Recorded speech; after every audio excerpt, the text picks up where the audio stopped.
રાખતા નથી. પછી ભલે તમારી સ્વતંત્ર સાધના કરો, તમે ધ્યાન પૂજા પાઠ જે કરતા હોય, બાકી હોસ્પિટલમાં તો 8 કલાક ફરજિયાત સેવા દેવાની. હા, સગુણ સાકાર ભગવાનની સેવા. અને મને તો રંગીલી મહેલ નો અનુભવ છે. ગઈડા નાન છે, કોઈ બીમાર પડી જાય તો મફત સુવિધા, અને પાછી એના ડોક્ટરો ભક્ત છે, એટલે ભક્ત હોય તો લાગણીથી સારવાર કરે ને. એટલે હું ઘણા દર્દીઓને કઈક લઈને અંદર જતો હોય તો મજા આવે જોવાની. આમ બધી સારી સેવા કરે, બધી સેવા સારી કરે છે. ચશ્માના નંબર આ તે બધું ફ્રી કાઢી દે છે. આ તો બરસાણાની વાત કરતી. વૃંદાવનમાં તો એમ કહીએ મોટા મોટા ઓપરેશન પણ ફ્રીમાં કરી દે છે.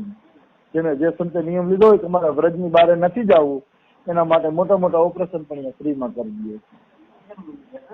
પ્રેમ મંદિર વૃંદાવન મોટી હોસ્પિટલ છે આના કરતા.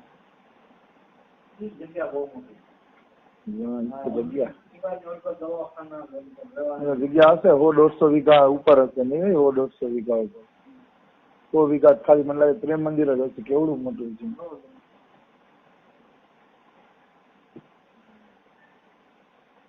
તો વાત આપણે રાજેન્દ્રદાસજી ની હાલતી હતી કે રાજેન્દ્રદાસજી ના ગુરુ ગણેશદાસજી રાજસ્થાનમાં એકવાર કથા કરવા માટે ગયા. કથા કરવા માટે ગયા ને તો એને ઈ ગામની એક સત્ય ઘટના બનેલી હતી ને એ સાંભળી ગણેશદાસજી. એ ઘટના એવી હતી કે એ જે ગામમાં કથા કરવા ગયા એ ગામમાં નિયમ હતો કે કોઈ પણ એક પરિવારનો સભ્ય ધામ પધારી જાય ને તો એની છાતી ઉપર ભક્તમાલનો ગ્રંથ બાંધે. છાતી ઉપર બાંધીને શમશાન સુધી લઈ જાય. પછી ગ્રંથને લઈ લે અને મરદાને બાળી નાખે. પણ ગ્રંથ છાતી પર બાંધીને ત્યાં સુધી તો જાય જ નહીં. એટલે ગણેશદાસજીએ પૂછ્યું, ભાઈ આવું તો કોઈ દી જોયું નથી, ભક્તમાલનો ગ્રંથ છાતીએ બાંધી રાખે ને આ બધું શું કારણ છે? તો કઈક તમે અમને કયો એમ. ત્યારે એને વાત કરી કે આજથી એ પરિવારમાં 4થી પેઢીમાં એક બાપા થયા હતા. એ બાપા એવા હતા કે કથા સાંભળવાના બહુ રસ્યા, પણ હતા અભણ. એટલે કોઈ સંભળાવે તો સાંભળે, વાંચતા તો આવડતું નથી. એવામાં એના ગામની અંદર ભક્તમાલની કથા બેઠી અને એને ભક્તોના ચરિત્ર સાંભળ્યા પોતાના કાનેથી. સાંભળ્યા ને એટલે એને ભાવ થયો કે આવા ભક્ત ચરિત્ર મને કાંઈ નહીં કોઈ સંભળાવે કેવું સારું. બરોબર. એ કથામાં ત્યારે ભક્તમાલના ગ્રંથ પણ વેચાતા હતા. એટલે બાપાએ નક્કી કર્યું કે વાંચતા ભલે ન આવડે, બાકી ગ્રંથ તો લેવો છે. એટલે કોઈ વાંચવા વાળો સંભળાવશે તો હું સાંભળી તો હગી છે. એટલે બાપાએ પૈસા ખર્ચી અને ભક્તમાલનો ગ્રંથ લીધો. ગ્રંથ લીધો પણ કોઈ બિચારા બાપાને સંભળાવે નહીં. કોને રસ હોય આવા ભક્તિમાં? તો કોઈ કરોડોમાં એક વિરલાને રસ ઉત્પન્ન થાય છે. એટલે કોઈ બાપાને સંભળાવે નહીં કે આખી જિંદગી બાપાને કોઈ ભક્તમાલ સંભળાવી જ નહીં. પણ ધન્ય છે એ બાપાને, તો એ નિષ્ઠા રાખીને બરાબર કોઈ સંભળાવે નહીં તો કાંઈ નહીં, બાકી ગ્રંથ તો મારે કોઈને દેવો જ નથી. ગ્રંથ તો મારી પાસે રાખો છે, એમાં કેવા કેવા ભક્તોના ચરિત્ર છે. એટલે એને ગ્રંથ કોઈને આપ્યો નહીં. પછી શું થયું, જયારે બાપા મરવા પડ્યા ત્યારે ભગવાનને દયા આવી ગઈ કે આ જીવે આખી જિંદગી અપેક્ષા રાખી છે કે આમાં લખેલા ભક્તોના ચરિત્ર મને કોઈ સંભળાવે. તો અપેક્ષા તો ભગવાન પૂરી કરે છે ને. મહિલા પછી એ ભક્તમાલમાં જેટલા સંતો હતા ને સંતો બધા લાઈનમાં આવીને ઉભા રહી ગયા. લાઈનમાં આવીને ઉભા રહી ગયા બધા. અને કબીરજી કહે છે મારું ચરિત્ર સાંભળો, આમાં લખેલું જ હું સંભળાવું. કબીરજીએ પોતાનું ચરિત્ર સંભળાવ્યું, વયા ગયા. પછી પીપાજીએ સંભળાવ્યું. જેટલા લાઈનમાં આવ્યા હતા ને બધા પોતપોતાનું ચરિત્ર એના મુખ્યથી સંભળાવ્યું. હા ને ડોહા બાપા શું કહે છે કે અરે જલ્દી ગોળ અને ધાણા લઈ આવો, ગોળ ધાણા લઈ આવો. આપણા ઘરે કેટલા સંતો પધાર્યા છે, જલ્દી ગોળ ધાણા લઈ આવો. ઓલા છોકરાને એમ થયું કે બાપા છે ને જળપણમાં ચસકી ગયું છે, મરવા ટાણે. અહીંયા કોઈ આકાશમાં દેખાતું નથી, ઘરમાં કોઈ દેખાતું નથી, ક્યાંથી ભક્તો આવ્યું? હા, ઓલા લોકો ગોળ ધાણા આપ્યા નહીં ને એટલે રોતા રોતા કહે કરે નાલાયકો, તમે ના આપો તો કાંઈ નહીં. હું મનથી ખવડાવીશ, પણ મારા ભક્તોને ખાલી હાથે તો નહીં જ જવા દો. એટલે એને મનથી ખવડાવ્યું કે આ કોઈ આપતા નથી, તમે ખાવ. મનથી ગોળ દાણા ખવડાવ્યો ને તો હાથું કાઢ્યો ને હાથ ગોળ દાણા વાળો ભરાઈ ગયો. ઓલા છોકરાએ જોયું હાથ ચીકણો થઈ ગયો, ગોળ વાળો દાણા વાળો ચીકણો હાથ થઈ ગયો. ત્યારે છોકરાઓને એમ થયું બાપાને તો ભાઈ ભક્તોના દર્શન થાય છે. પછી તો એને કીધું કે બાપા તમારી અંતિમ ઈચ્છા કોઈ છે તો કે ભક્તમાલની પોથી મારી છાતીએ બાંધીને શમશાન સુધી લઈ જાવ ને એવી ઈચ્છા છે. એવી ઈચ્છા છે, બીજી કોઈ તો હવે કે ઈચ્છા નથી. તો ત્યારથી છોકરાઓ એમ કીધું બાપા તમને જ નહીં આપણી પેઢીમાં કોઈ પણ મરશે ને તો ભક્તમાલની પોથી અમે છાતીએ બાંધીને શમશાન સુધી લઈ જશે. ત્યારથી લઈને આજ સુધી એ પરિવાર રાજસ્થાનમાં જે છે ને એ નિત્ય પ્રતિ રોજ એક ભક્તમાલ તો વાંચે જ છે. બાપા તો બિચારા પોતાની ઈચ્છા ત્યારે પૂરી નતા કરી ગયા. હવે આગળ તો બધા ભણવા માંડ્યા હોય ને, એટલે ભણેલા ગણેલા હોવા છતાં પણ રોજ એક ભક્ત ચરિત્ર વાંચવાનું અને કોઈ ધામ પધારી જાય તો છાતી એક ભક્તમાલની પોથી, એ બે રિવાજ આજે પણ એ પરિવાર વાળા નિભાવે છે રાજસ્થાન. પરંપરા હોય ને આવી આવતી હોય.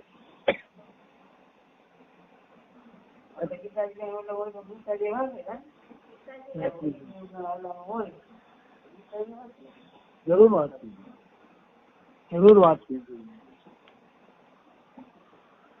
મારી પાસે મટીરિયલ તો ઘણું છે પણ બધું છે ને વ્રજમાં પડ્યું હોય, અહીંયા તો બધું પૂરું હાજર ન હોય. અગર મને ઘણાને ઘણું મટીરિયલ દેવાની ઈચ્છા પણ થાય, કારણ કે એ રાખ્યું હોય તો બહુ કામ આવે એવું છે. તમે ગીતાજીની જ વાત કરી ને એટલે મને એક વાત યાદ આવી ગઈ. ગીતાજી વાંચવાનું બહુ મોટું ફળ છે અને ગીતાજીનો પાઠ નિત્ય પ્રતિ જો થાય તો એનાથી ઉત્તમ તો એકેય વસ્તુ છે જ નહીં. ગીતાજી એવો દિવ્ય ગ્રંથ છે. ગીતાજીનો પાઠ એક અધ્યાય રોજ નો વાંચો ને ગીતાજીનો પાઠ કર્યો, એટલે એમ તો એક પાનું વાંચો તો પાઠ કર્યો કહેવાય, એવું નથી.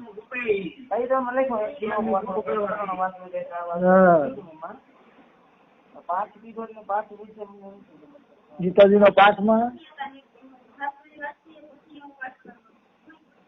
મહાત્મ્ય વાંચવાથી તમને છે ને શ્રદ્ધા અને વિશ્વાસ વધશે. કે સુભાઈ ગીતાજીની વાત કરી ને એટલે હું હવે ગીતાજીના મહાત્મ્યની જ વાત કરવાનો છું. મહાત્મ્ય પછી જો પાઠ કરો ને તો તમારી શ્રદ્ધા વધે. જેમ બેને પ્રશ્ન પૂછ્યો તો હું તમને એક વાત કહું. એક વખત ગોવર્ધનમાં એક મંદિરના દર્શન કરવા ગયા, બરોબર. એ મંદિરનું નામ છે જાગૃત ઠાકોરજી છે અને બહુ સરસ નામ છે પણ મને અત્યારે યાદ નથી. અમે મંદિરના દર્શન કર્યા, દર્શન કરીને પછી બહાર નીકળ્યા.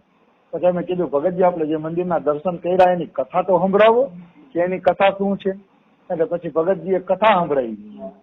કથા એવી સંભળાવી કે બિલછુ કુંડની અંદર એ ઠાકોરજી દટાયેલા હતા અને કેશવાચાર્ય નામના સંત હતા.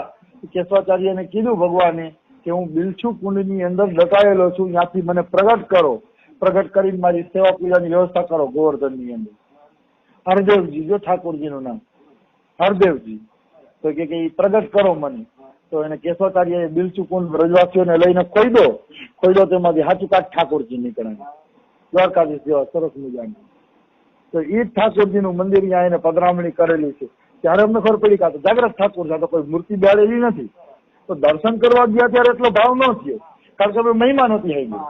પણ મહિમા આવ્યા ને તમે પાછા દર્શન કરવા ગયા કે આવા ઠાકોરજીના, તો પાછા દર્શન કરવા હવે જાગ્રત થઈને આવ્યા છે, પાછા દર્શન કરવા ગયા. તો એનું મૂળ કારણ શું છે? મહિમા સાંભળો પછી. એટલે મહિમા સાંભળ્યા વગર છે ને પૂરું ફળ નથી મળતું ને મહિમા સાંભળ્યા વગર છે ને તમને રુચિ નથી જાગ્રત. એટલે ગીતાજીના પાઠની મેં વાત કરી ને, તો ગીતાજીનો પાઠ છે ને એક દીમાં 18 અધ્યાય કરી શકો, એક દીનો 1 અધ્યાય કરી શકો, 2-3 અધ્યાય કરવા હોય તો એ કરી શકો. હવે એક પાનું એક શ્લોક પણ બધે પાઠ જ કહેવાય. પણ મારું એવું માનવું છે કે કમસે કમ 1 અધ્યાયનો પાઠ કરીએ તો વધારે સારું. બહુ જ્યાદા શ્લોક નથી, 700 શ્લોક છે. હા, એક બીજો અધ્યાય 72 શ્લોકનો છે અને 18મો અધ્યાય થોડો 18મો અધ્યાય છેલ્લો મોટો છે થોડો. 2 અધ્યાય મોટા છે, બાકી તો 20-25.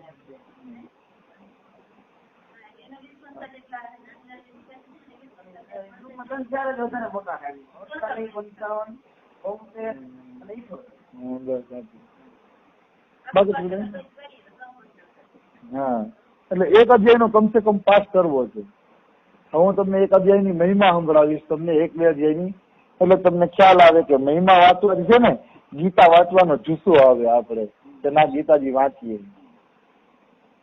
હું તમને પેલા 6થા અધ્યાયની કથા કહું. 6થા અધ્યાયની કથા એવી છે કે એક બ્રાહ્મણ અને બ્રાહ્મણી હતા, પતિ પત્ની, પણ એ બે વચારે છે ને મેળ નહોતો, એટલે આખો દી ઘરમાં કજિયા કંકાસ રહેતા.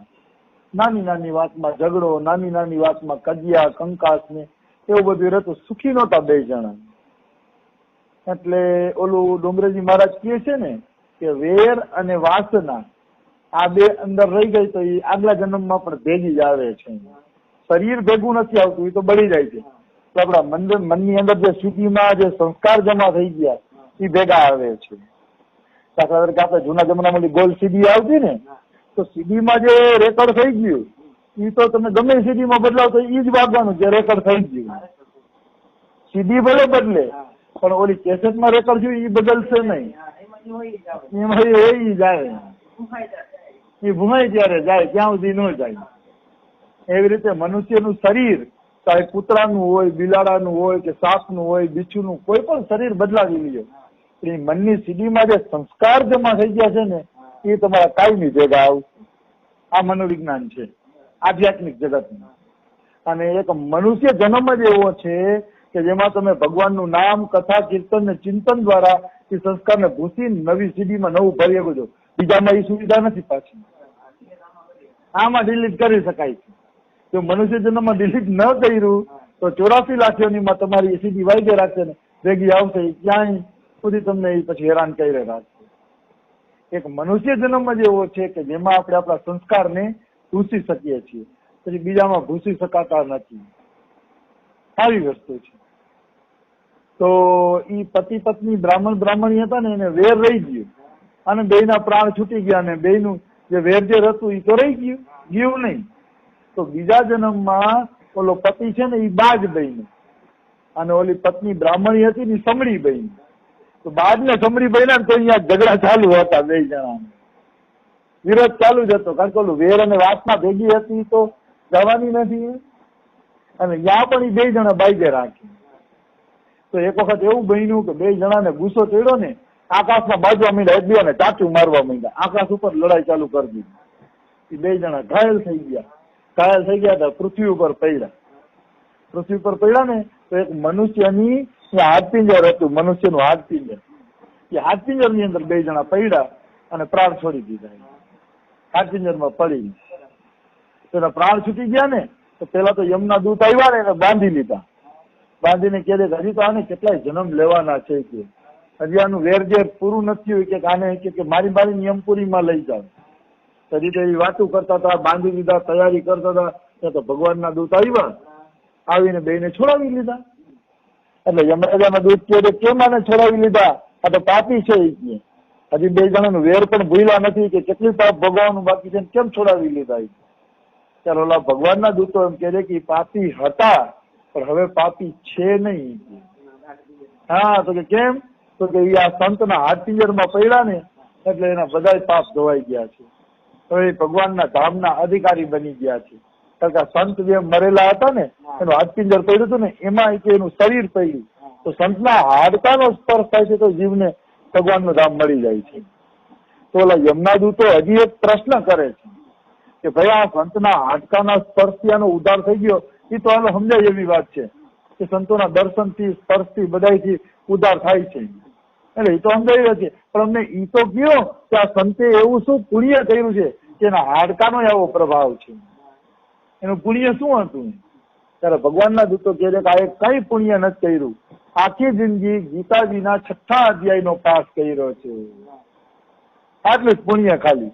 આખી જિંદગી એને 6થા અધ્યાયનો પાઠ કર્યો છે એટલે એના હાડકા આટલા પવિત્ર છે. એટલે ગીતાજીના 18 અધ્યાયની મહિમા વાંચવા જેવી છે અને વાંચીએ ને તો ગીતા વાંચવાનો જુસ્સો ચડે. તમે વિચારો ખાલી ગીતાના 6થા અધ્યાયનો પાઠ કરવાથી હાડકા પવિત્ર બની જતા હોય, બીજાને પવિત્ર કરી દેતા હોય તો આપણે કલ્યાણમાં તો શંકા થોડી રહેવાની છે. આપણા કલ્યાણમાં પછી કોઈ શંકા રહેતી નથી. આવી વસ્તુ છે. પછી હજી એક હું તમને બીજો પ્રસંગ કહું, એ ગીતાજીના અધ્યાયનો મહિમા છે પણ હવે મને અધ્યાય ભૂલાઈ ગયો ક્યાં અધ્યાયમાં કયો મહિમા છે. ઓલી 18 અધ્યાયની મહિમા માહિતી હોય ને હવે ગોટો થઈ જાય કે ક્યાં અધ્યાયના મહિમાની કી કથા છે. તો બહુ સારી કથા છે, હું તમને કહું. એક ગામ હતું, એ ગામની અંદર બધા માણસો છે ને નાસ્તિક હતા. કોઈ પણ સાધુ સંત મુસાફિર કોઈ પણ ગામમાં આવી ચડે ને એટલે ત્યાં કોઈ એને આશરો ન આપે, કે ન કોઈ જમવાનું આપે કે ન કોઈ કઈ આપે. ઓલા યાત્રી લોકો એમ છે ને ભાઈ રાત પડી ગઈ છે, તમે આશરો ન આપો તો કોઈ એવી જગ્યા તો બતાવો કે જ્યાં અમને આશરો મળે. તો ગામના માણસો શું બતાવી દેતા, ગામની બરાબર એક ધર્મશાળા હતી, એ ધર્મશાળા બતાવી દે ત્યાં વયા જાય, અને ઓલા લોકો ધર્મશાળામાં વયા જાય. બીજો દિવસ થાય ને એટલે જેટલા ધર્મશાળામાં રોકાણા હોય ને બધા મરી જાય. હા, ધર્મશાળામાં જે રોકાણા હોય ને એની લાશ જ મળે બીજા દિવસે, એમાં લોહી પીવાઈ ગયું હોય ના તે ને એવી સ્થિતિમાં રહીએ. ગામવાળાને ખબર પણ ગામવાળા કઈ બોલે નહીં, ત્યાં જ મોકલી દઈએ. હા, હવે આવી રીતે ગામના લોકો કરે. હવે એક વખત એવું બન્યું કે 10-12 સંતોની એક જમાત આવી ગામની અંદર. 10-12 સંતોની જમાત આવી ને એટલે એને કીધું કે ભાઈ રોકાવાનું કઈ વ્યવસ્થા કરજો, તો કઈ કોઈ વ્યવસ્થા નહીં થઈ. કંઈક તો કરી દો. તો કોઈ લીધો ધર્મશાળા થી એમ વયા જાવ બધા સાધુ. એટલે ઓલા બધા સાધુ તો ગયા ધર્મશાળાની અંદર. પછી બીજો દિવસ થયો ને તો એ 12 સાધુ હતા એમાંથી 11 મરી ગયા હતા, એક જીવતો રહી ગયો. એક સાધુ જીવતો રહી ગયો. ગામવાળાને ખબર હતી કે બધા મરી ગયા હશે. ગામવાળા ગયા ને તો એક સાધુ હજી બિચારો આરામથી સૂતો હતો, એને ખબર નથી કે 11 મરી ગયા, અને ઓલો સૂતો હોય છે સાધુ. ગામવાળાને આશ્ચર્ય થયું કે આ તો નવી નવાઈની વાત થઈ. કેટલા વર્ષોથી અહીંયા માણસો મરતા હોય છે, આજે આ એક બચી ગયો. ચલો બચી ગયો ને, એને પૂછ્યું પહેલા તમે કેમ બચી ગયા? તો કે હું કેમ બચી ગયો એ પછી કહું. પેલા તો તમે એ કહો કે તમે આ બધું શું નાટક કરો છો? તમને ખબર જ છે કે અહીંયા આ બધા મરી જાય છે, તો કેમ તમે મોકલો છો? ત્યારે ગામવાળાએ કીધું માફ કરજો, એ અમારું જ કપટ છે. કે વાત એવી છે કે અમારા ગામની અંદર એક રાક્ષસ આવી ગયો હતો, અને રાક્ષસ ગામના માણસોને ખાઈ જતો હતો. એટલે અમે રાક્ષસને પૂછ્યું કે ભાઈ આમાંથી બચવાનો કઈ ઉપાય છે? તો કે ઉપાય એ છે કે મને રોજ ભોજન જોઈએ. જો ગામના લોકો ન આપો તો બહારથી કોઈ યાત્રા આવે તો ધર્મશાળા મૂકી દેજો, એમાં હું ખાઈ જઈશ, તો ગામવાળાને હેરાન નહીં કરું.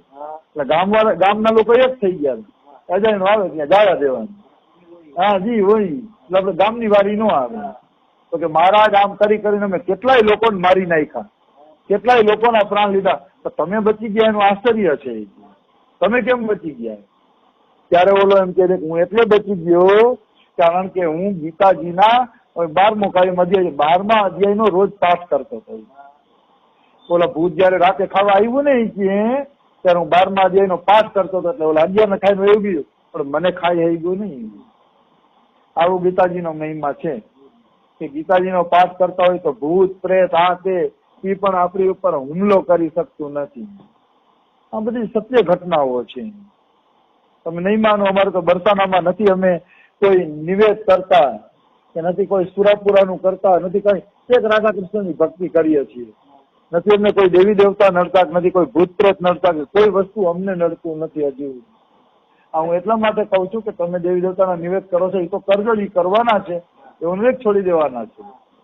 પણ અમે બરસાના ગયા અને અમારા માતાજી કુળદેવીનું મંદિર ની બધું અમારું ગામડે રહી ગયું હતું. અમારા ઘરમાં જ મંદિર ગામડે રહી ગયું, એટલે બીજા ભાઈઓ અહીંયા પૂજા કરે છે, પણ અમે 10-12 વર્ષે પૂજા કરવા એને ગયા, નિવેદ કરવા એને ગયા, તો અમને કઈ નડતું નથી. આવી વાત છે.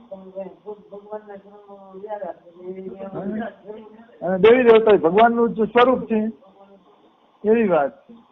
એટલે કઈ ભૂત પ્રેત આ તે કઈ નડતું નથી. પછી એવી વસ્તુ છે. એટલે ગીતાનો અધ્યાયનો પાઠ કરવાથી બોલો ભાઈ બચી ગયો. પછી તો ગામ આખું ગીતાનું પાઠ કરવા માંડ્યું ને, ઓલા ભૂતને ગામ મૂકીને ભાગી જવું પડ્યું. કોને મારે? ઓલા બધા 12મા અધ્યાયનો પાઠ ચાલુ કરી દીધો તો ભૂત શું કરે? પછી ભૂતને પણ ભાગી જવું પડ્યું. એટલે આ બધી કથાઓ આપણી શાસ્ત્રની બહુ, અને મને છે ને શાસ્ત્રની વાત વગર કથામાં સંતોષ ન થાય. શાસ્ત્રના પુરાવાથી વાતનું વજન પડે. ઘણા લોકો જેમ ચિંતા આગ્રહ કરતા અનુભવનું બોલો, પણ હું હમણાં અનુભવની વાત કરવા માંડું મને ભગવાનના દર્શન થયા, નામ થયા, નામ થયા, તો એમ કઈ વિશ્વાસ થોડા કરવાના છે? અનુભવની વાતો તો કોના થાય? જેના આપણે હૃદય ભરી ગયા હોય, એ ઓળખે કે આનો એક એક વાક્ય સત્ય હશે, આ ખોટું નહીં બોલે, ત્યારે આપણે બે અનુભવની વાત કરી કે ભાઈ આમાં અનુભવ થયો. એમના અનુભવની વાત કરવાથી શું વળે? એવી વાત છે.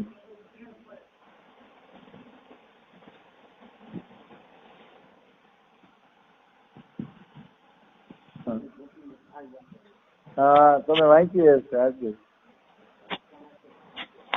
સાંભળેલી હશે. પાંડવ વખત માં હતો ને બકાસુર નામનો રાક્ષસ, બકાસુર માં આવે છે. એ અલગ કથા છે. હા, એ પાંડવ બકાસુર વાળી.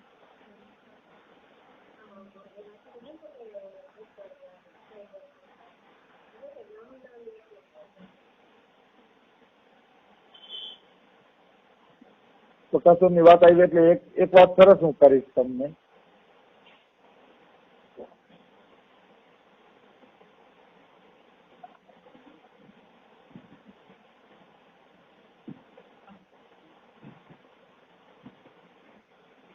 તમે બકાસુર ને યાદ દેવડાવ્યો તો એક વાત મને બહુ સરસ યાદ આવે છે. મારી પાસે 1,00,000 શ્લોક નું મહાભારત છે, ત્યાં ઉપલબ્ધ 6 ખંડ છે, આવડા જાડા 6 ભાગ છે, 1,00,000 શ્લોક છે. એનું હિન્દી પણ છે. મને શોખ એટલે હું ભલે વધુ ખર્ચો થાય તો ગ્રંથો તો વસાવું. ખાલી 1700 રૂપિયાનું ગ્રંથ આવ્યો હતો ત્યારે, 6 ખંડ નું મહાભારત નો સેટ. એમાં કથા આવે છે કે 5 પાંડવો છુપાઈને રહેતા હતા. લાક્ષા ગૃહમાં જયારે પાંડવોને બાળવામાં આવ્યા ને, તો એ લાક્ષા ગૃહમાંથી નીકળી ગયા ને પછી બ્રાહ્મણ નો વેશ ધારણ કરીને છુપાઈને રહેતા હતા એ પાંડવ. અને રહેતા એ એક ચક્રા નામના ગામમાં આવી ગયા. એક ચક્રા ગામમાં આ બ્રાહ્મણ ના ઘરે ઉતારો લે છે. હા હા, એ જ કથા છે. તો એ બ્રાહ્મણ ના ઘરે રોકાણ, બ્રાહ્મણ બની. હવે એક વખત ઓલી બ્રાહ્મણી છે ને રોતી હોય છે, રોતી હતી ને એટલે 5 પાંડવોની એના ઘરમાં બેઠા હતા. અને બ્રાહ્મણી રોતી હતી ને તો કુંતી પૂછે છે એના છોકરાઓને કે બ્રાહ્મણી કેમ રોવે છે? તો 5 પાંડવો કે શું ખબર પડે માં, અચાનક કઈ દુઃખ આવી પડ્યું હશે કે આપણે શું ખબર પડે? તો કુંતી કહે છે કે હાલો હું જઈને પૂછી આવું, કારણ કે આપણે આ બ્રાહ્મણ ના ઘરમાં આશરો લીધો છે. આશરો લીધો છે તો આપણું કર્તવ્ય બને છે કે આપણે એના દુઃખમાં ભાગીદાર બનીએ. આપણી આ પ્રાચીન કથાઓ છે ને એમાંથી જે આ શીખવાની વાતો મળે છે ને, એ શીખવાની વાતો યાદ રાખવી મને બહુ ગમે. કુંતીની કેટલી સજ્જનતા, નકર આપણે એમ થાય ને કે ભાઈ આપણે એના ઘરમાં રહીએ છીએ તો ભાડું દઈએ છીએ. જે કાંઈ પેલાનું જમાનાનું ભાડું દેતા હશે દેતા તો હશે ને, ઘઉં ચોખા કે જે ભાડું દેતા હોય તો ભાડું દેતા તોય કુંતીને એમ થાય છે કે નહીં, આપણે અત્યારે એના આશ્રયમાં રહી છીએ તો એનું દુઃખ દૂર કરવું એ આપણું કર્તવ્ય છે, એટલે પૂછવું તો જોઈએ જ. એટલે કુંતી ગઈ ત્યાં, બ્રાહ્મણી રોતી હતી. તો એ બ્રાહ્મણીમાં કોણ હતું? બ્રાહ્મણી, એક દીકરો ને એક દીકરી હતી. તો તમે જુઓ એ બ્રાહ્મણનું પરિવાર કેટલું સજ્જન હતું. આ બધી કથાઓમાંથી શીખવા મળે. બ્રાહ્મણી રોતી રોતી એમ કહેતી હતી કે હું જઈશ કે ઓલા રાક્ષસ પાસે, તમે જાતા નહીં. તમે જાશો, તમે જીવશો એના પતિને કહે તો કમાઈને છોકરાઓને મોટા કરશો ને ખવડાવશો એ કહે. તમે વયા જશો તો હું ક્યાં કમાવા જઈશ? કમાઈને કેવી રીતે હું મોટા કરીશ? તો ઓલો બ્રાહ્મણ કહે છે નહીં, મરવા તો હું જઈશ. હા, હું છું ને તને મરવા દઉં? શાસ્ત્રનો નિયમ છે કે પત્નીના કોઈ પણ દુઃખમાં પતિ પેલા આગળ રહીએ દૂર કરવા માટે. એટલે શાસ્ત્રનો સિદ્ધાંત છે. એટલે પેલા હું મરવા દઈશ અને તું કમાઈશ એ વાત સાચી, હું કમાઈશ એ વાત સાચી, પણ તું માનો પ્રેમ આપીને જે બાળકનું પોષણ કરીશ ને એ હું નહીં કરી શકું. એટલે હું મરીશ. તેનો નાનકડો ઓલો 10-12 વર્ષનો છોકરો હતો ને એમ કીધું હું જઈશ રાક્ષસ પાસે. તમે માતા પિતા જીવતા હશો તો મારી બેનનું પાલન પોષણ સરસ રીતે થશે એ કે, એટલે હવે મને જ જવા દો, હું જઈશ. ઓલી બેન કે નહીં હું જઈશ. હા, જવાનું તો એક નહીં બેસતું. હા, તો ઓલી બેન કે હું જઈશ શીખીએ. હા, એટલે બેન કે હું જઈશ. બેન કે એટલા માટે હું જાઉં છું કે ભાઈ હશે તો વંશવારસ આગળ વધશે, વંશવેલો વધશે ને તમારું કુળ અમર રહેશે ને આમ છે, એટલે હું જ જાય છે. તો તમે જુઓ કેવડી મોટી સમજદારી કહેવાય બધાની, કે પોતે મરવા તૈયાર થઈ ગયા. અને એનાથી વધુ માનતા કુંતીની હતી. કુંતીએ પૂછ્યું શું દુઃખ છે તમને? તો કે ગામમાં એક બકાસુર નામનો રાક્ષસ છે, એ રોજે રોજ એક એક પ્રાણીની બલિ લે છે ગામની. તો આજે અમારા ઘરની વારી છે, તો અમે એટલે રડીએ છીએ કે અમારામાંથી કોણ ત્યાં જાય.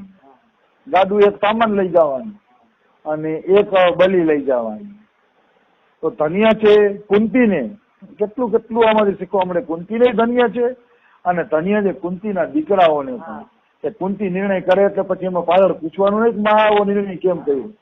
કુંતીએ ધડ કરતો નિર્ણય કરી લીધો કે અરે બેન તમે શું ચિંતા કરો છો, કે તમારે તો એક એક છોકરા છે, મારે તો 5 છે, એકાદો ઓછો થઈ જાય તો કઈ વાંધો નહીં, મારા છોકરાને મોકલી દઈ.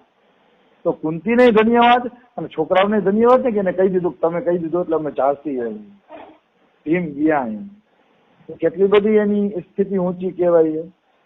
આપણા પ્રાચીન માણસોના જીવન વાંચીએ ને ત્યારે એમ થાય કે બહુ પવિત્ર જીવન હતા એમ. એ પ્રમાણે તો આપણે કઈ કરી નથી શકતા. આપણે મરવું તો નથી, પણ ખાલી સહયોગ પણ દેવામાં ક્યારેક ક્યારેક અત્યારે બધા આળસ કરતા હોય છે. મરવું તો દૂરની વાત છે. તો કુંતીએ કહી દીધું મારે તો 5 દીકરા છે, કે એક દીકરો હું મોકલી દઈશ, તમે ચિંતા ન કરો. સીધું ભીમને આવીને કીધું ભીમ તારે જવાનું છે, હું વચન દઈ આવી છું. ભીમ કે કઈ વાંધો નહીં માં, હું જાય છે. પછી ભીમ તો આખું ગાડું એક જમવાનું લઈને ગયો. પછી વાં જઈ અને પેલા તો ભીમે ગાડામાં સામાન ઉતારીને ખાવાનું ચાલુ કર્યું. એમ કે પેલા તો પેટ ભરીને જમી લો, પછી જે કઈ ધડાધડી કરવી હોય એ પાછળથી. એટલે જમવાનું ભીમ જમતો હતો ને, પેલા બકાસુર ને ગંધ આવી ગઈ મારું જમવાનું તારો આ જમી જાય છે. એટલે બકાસુર બારે આવ્યો ને પછી ભીમ હારે લડાઈ થઈ. એટલે ભીમને થોડા કોઈ પહોંચી ગઈ, વાયુનો દીકરો હતો, પવન પુત્ર છે. એટલે ભીમે બકાસુર ને મારી નાખ્યો ને એનું ખાવાનું ખાઈ લીધું અને ગામ માટે એ રાક્ષસ નો ત્રાસ કાયમી માટે દૂર કરી દીધો. એટલે મારે તો આ કથામાં મૂળ એ જ વાત કહેવાની હતી કે મને કુંતીની મહાનતા ગમે, કે કુંતી જેવી માં મળેલી મુશ્કેલ છે, એવી કુંતી એવી માં હતી.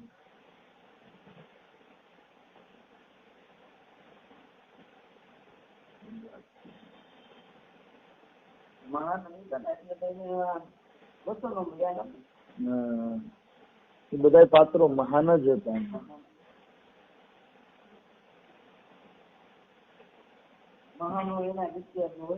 આવડો મોટો ઇતિહાસ તો એનો જ હોય ને.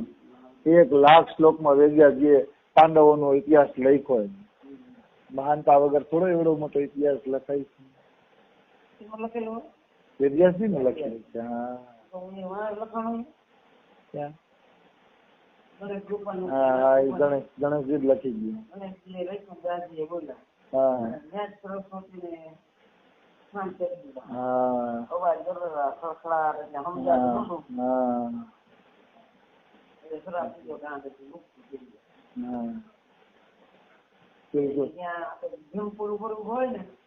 એટલો અવાજ કરે કે ત્યાંથી જોર જોરથી વાતો કરે તો સમજે એટલો પોસાદ થાય. ગણેશ રૂપાન ફેંકી વ્યાસજી રૂપાન ગણેશ રૂપાન ફેંકી ને પેલા મોટા માણસો હોય ને, પહાડી માણસો હોય એટલે એટલું દૂર હું નથી ગયો. તમે જાય ને એ લોકો પથ્થર નંબર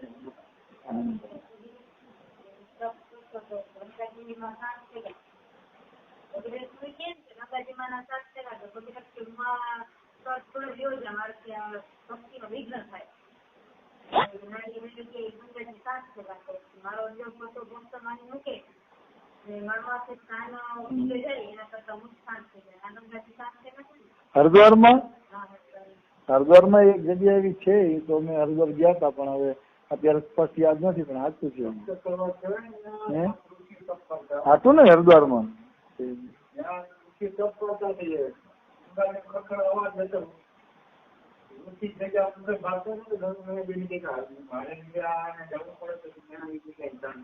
હા યાદ તો છે.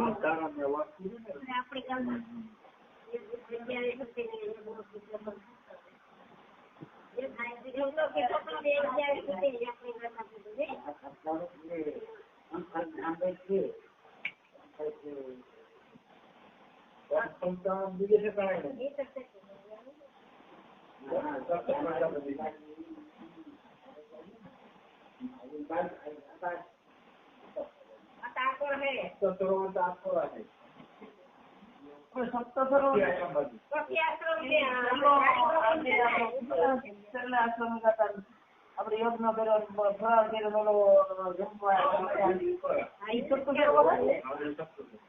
લાડુ પર કહેવાય ને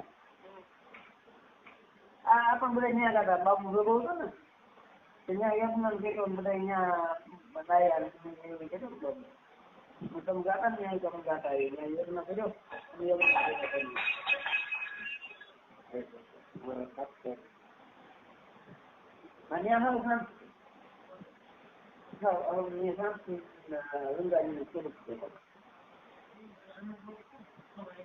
મને તો યાદ નથી, ઘણા ટાઈમ પેલા ગયો, પણ વાત સાચી છે. હરિદ્વારમાં એક લીલા થઈ છે ખરા. સરસ્વતી નદી ગણપતિ લખાવતા અને એને લીધા ભેગા ખોરતા સરસ્વતી ભેગા આવનાર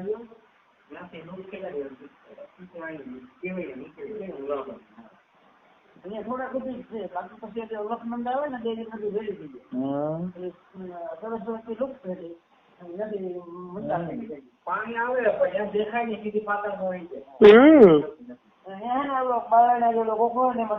પાણી નો ઢોર આવે પાણા ગણાય ગયા કારણ પાણા ગણાય એવો ઢોર આવે કોઈ નદી નો વેગ નથી. હા સીધું પાતાળનું પાણી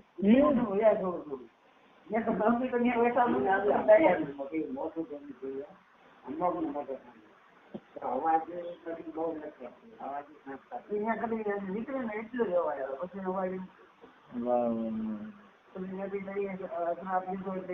પાણી ધીમું ધીમું જાય પછી એ બધું અલગનંદ આવી ને એમાં ભરી જાય તો નથી અલગનંદ આવી પછી નીકળી અલગનંદ ક્યાં ત્રિવેણી સંગમ ત્યાંથી આપણે બહુ મોટી ધારા કહેવાય છે. ઉપર કઈ ઉપર છે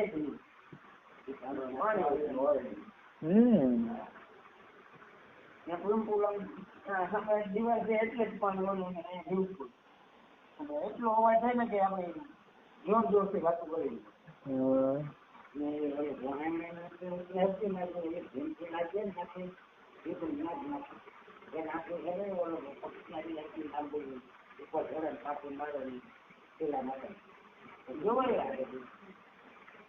વેચી બાપા જોવાય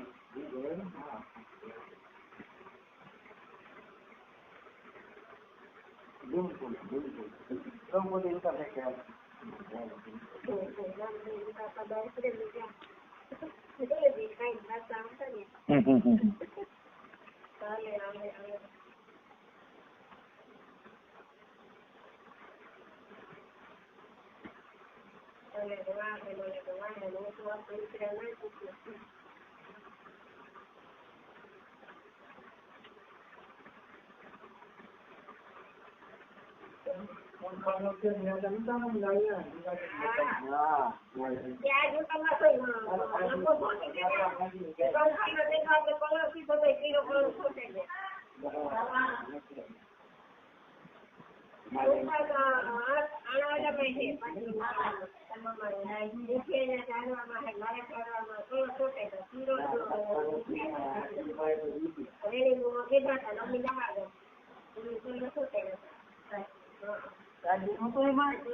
વેચી બાપા કપડામાં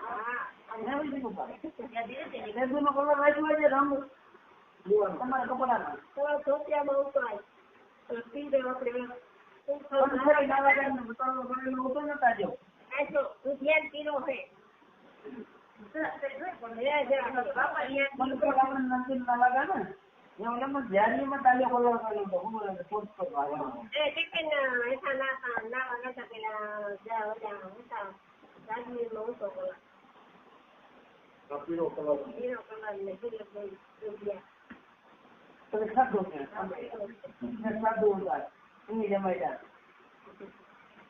હું લાઈ વાહે રહી ગઈ પછી લોકો આવી ગયા કે સીધા ઓલે કાંઠે આપણે આખું છે ઓલે કાંઠે જવાનું છે